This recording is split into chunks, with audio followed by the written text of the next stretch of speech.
اگر علم حاصل نہ کرنا گناہ بن جائے تو کیا ہم محفوظ ہیں؟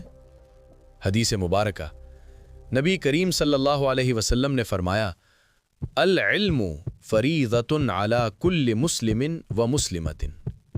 علم حاصل کرنا ہر مسلمان مرد اور عورت پر فرض ہے۔ بہترین مجموعہ یا مضمون۔ میرے محترم اسلامی بھائیوں اور بہنوں، یہ حدیث صرف ایک جملہ نہیں، یہ ہماری زندگی کا آئینہ ہے۔ اسلام وہ واحد دین ہے جس کی بنیاد علم پر رکھی گئی۔ نماز ہو یا روزہ، حلال ہو یا حرام، عبادت ہو یا معاملات، سب کچھ علم کے بغیر اندھیرا ہے۔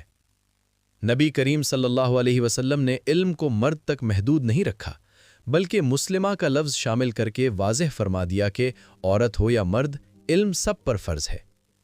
آج اگر امت کمزور ہے تو وجہ یہ نہیں کہ ہمارے پاس وسائل نہیں، بلکہ وجہ یہ ہے کہ ہم نے علم چھوڑ دیا ہے۔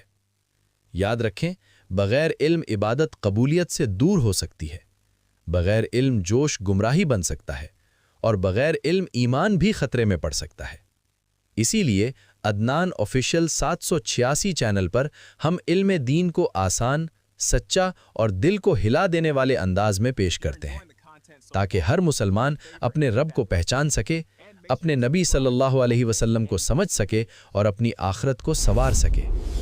ایمان کو جھنجھوڑ دینے والی بات، کال ٹو ایکشن۔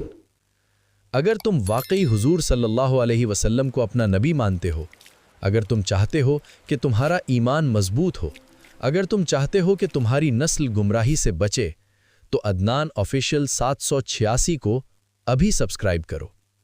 یہ کوئی عام چینل نہیں، یہ ایمان جگانے کا مشن ہے۔ یہاں سے بغیر سبسکرائب کیے جانا اپنے ہی نقصان کا سودا ہے۔ آخری دعا اور پیغام۔ یا اللہ، ہمیں نافع علم عطا فرما، ہمیں علم پر عمل کرنے والا بنا، اور ہمیں جہالت کے اندھیروں سے نکال کر ہدایت کے نور میں داخل فرما۔ آمین۔